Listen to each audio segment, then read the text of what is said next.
পুষ্পা টুর box office collection যেন থামতেই চাইছে না। ইয়েস, মানে আমি দেখলাম ওয়ার্ল্ড ওয়াইড কালেকশনটা আমি দেখছিলাম প্রায় 950 crores। জাস্ট ভাবো, 950 কোটি টাকা ইনকাম করে ফেলেছে। আমি দুদিন আগে একটা ভিডিও বানিয়েছি যে পুষ্পা টু কি 1000 কোটি এই মালটা টাচ করতে পারবে।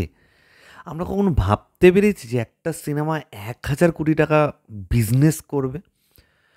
এটা কিন্তু জাস্ট সিলেক্টিভ কিছু জায়গা থেকে হয় না, যখন সেটা অল ইন্ডিয়াতে মানে ভালো ব্যবসা করে তখনই কিন্তু এই ধরনের ফিগার আমরা দেখতে পাই। নেট বক্স অফিস কালেকশনে আমি দেখছিলাম প্রায় 650 crores আছে ইন্ডিয়াতে। মানে বিভৎস কালেকশন করেছে, বিভৎস। হয়তো পুষ্পা টু নিয়ে অনেক ক্রিটিসিজমও হয়েছে।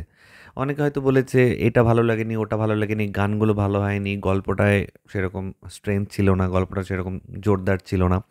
স্টিল আল্লু অর্জুন পারফরমেন্স দিয়ে দেখিয়ে দিয়েছে যে তার ধারে কাছে এই মুহূর্তে কেউ নেই। নইলে একটা এই স্ক্রিপ্টের কাজকে কোথায় তুলে দিয়েছে। এবং স্পেশালি সে যে মা কালীর রূপ নিয়ে যে ফাইট সিকোয়েন্সগুলো দুটো আছে, একটা ডান্স হয়ে যাওয়ার পর আর একটা হচ্ছে একদম ক্লাইম্যাক্স পোর্শনে, মানে সেখানে মানুষ জাস্ট থ হয়ে দেখবে, জাস্ট থ হয়ে দেখবে। এবং তুমি ভাবো লাস্টে একটা ইমোশনাল টাচ দিয়ে সিনেমাটা শেষ হচ্ছে উইথ আ টুইস্ট। কারণ পার্ট থ্রিও আসবে, আমরা সকলেই জানি যে 3টে ইনস্টলমেন্টে আসতে চলেছে পুষ্পা 3 দ্য র্যাম্পেজ। মানে ওখানে যে কী হবে ওটা নিয়ে আমি একটা আলাদা পরে ভিডিও বানাবো। কিন্তু পুষ্পা টু ক্রেজ যেন থামতেই চাইছে না। আমি বুক মাই শোতেও দেখছিলাম, মানে কলকাতা, মুম্বাই, দিল্লি এরকম বিভিন্ন জায়গায় চেঞ্জ করে করে দেখছিলাম। প্রচুর জায়গায় এখনও কিন্তু হাউসফুল দেখাচ্ছে, ফাস্ট ফিলিং দেখাচ্ছে, মানে অরেঞ্জ কালার হয়ে যাচ্ছে সেগুলো। তো অসম্ভব দুর্ধর্ষ একটা কালেকশন।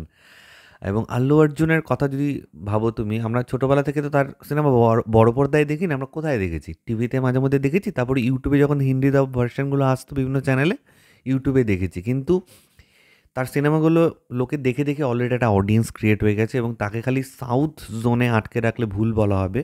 সে এখন অল ইন্ডিয়া, মানে প্যান ইন্ডিয়া স্টার। এটা মানতে হবে বস। সবাই দেখছে, মানে যে কোনো ল্যাঙ্গুয়েজের লোক দেখছে আর কি।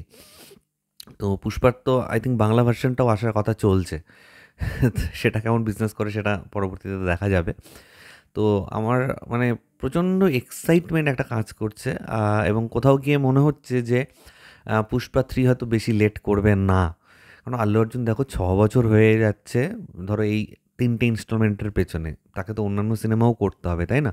সে এখন পুষ্পা রাজ হয়ে উঠেছে, আল্লু অর্জুন আর নেই কিন্তু। তাকে তো এখন এখান থেকে বেরিয়ে এসে অন্য ক্যারেক্টারেও ঢুকতে হবে, যে কোনো অ্যাক্টরই সেটা চায়। এমন তো না যে পুষ্পা করেই সে থেমে থাকবে। আম, কারণ একটা সময় পর হয়তো পুষ্পা ওয়ার্ক নাও করতে পারে, লোক বলবে কী করছে, কি আর দেখবো না, এবার ভ্যারাইটি কিছু চাই, অন্য কিছু চাই।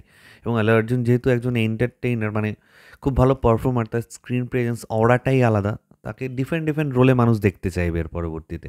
তবে একটা চাপ তো থাকছেই, যেরকম বাহুবলীর পর প্রভাস পরপর অনেকগুলো ফ্লপ দিয়েছিল।